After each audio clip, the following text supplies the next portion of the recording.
Hai semuanya, selamat datang kembali di channel Bawah Pohon Sains. Ada beberapa pertanyaan di video sebelumnya yang belum sempat kami jawab.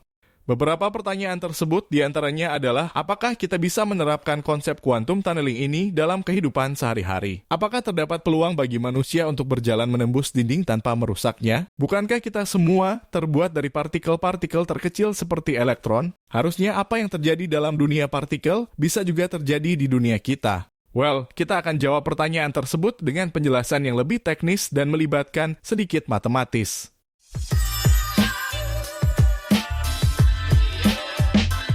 Untuk memahami fenomena aneh ini secara teknis, kita harus tahu apa yang disebut dalam fisika kuantum sebagai prinsip ketidakpastian Heisenberg.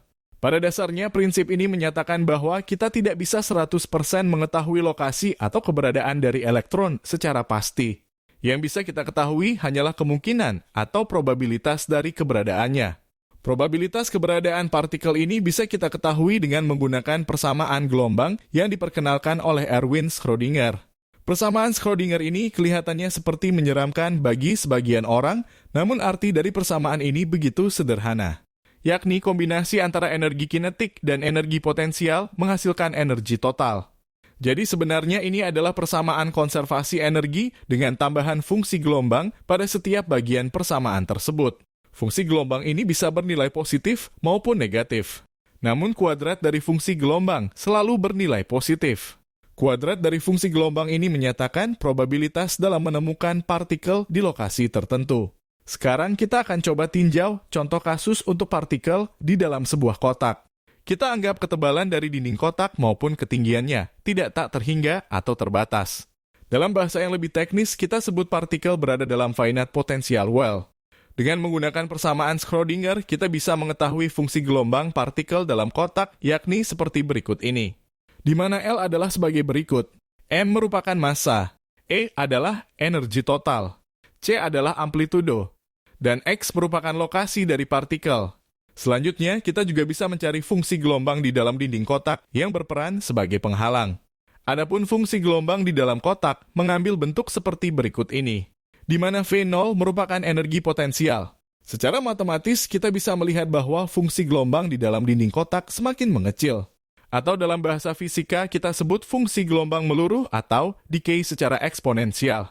Artinya ketika X atau semakin tebal dinding penghalang dari kotak, maka semakin kecil fungsi gelombangnya.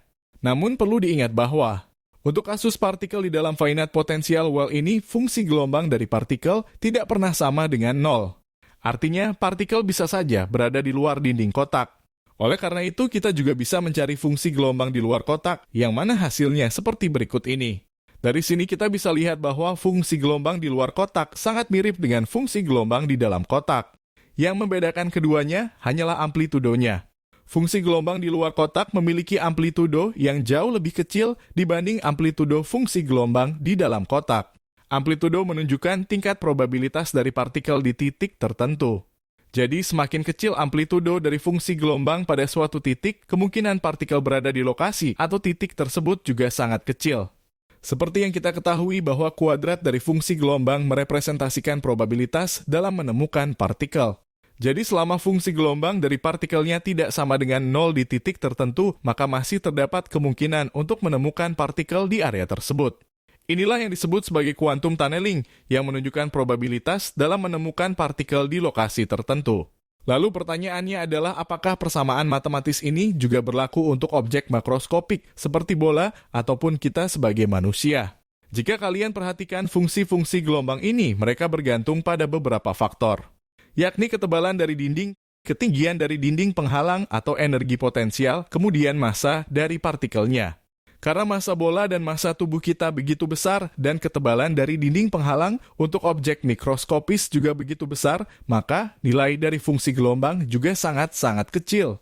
Itu artinya semakin besar sebuah objek, semakin tidak bisa terlihat fungsi gelombangnya.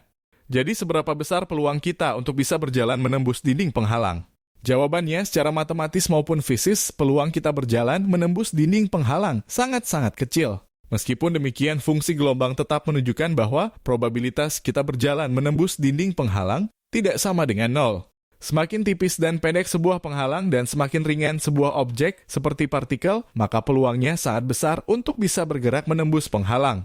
Well, penghalang di sini tidak hanya dipandang secara fisik, tapi bisa juga berupa energi dan lain-lain. Lalu apakah kita benar-benar tidak bisa menerapkan konsep tunneling ini dalam kehidupan sehari-hari?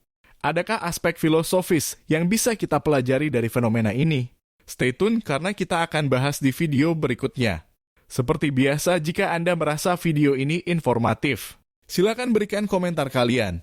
Dan jangan lupa subscribe, like, dan share video ini, agar kami tetap semangat dalam berbagi informasi-informasi menarik lainnya seputar sains.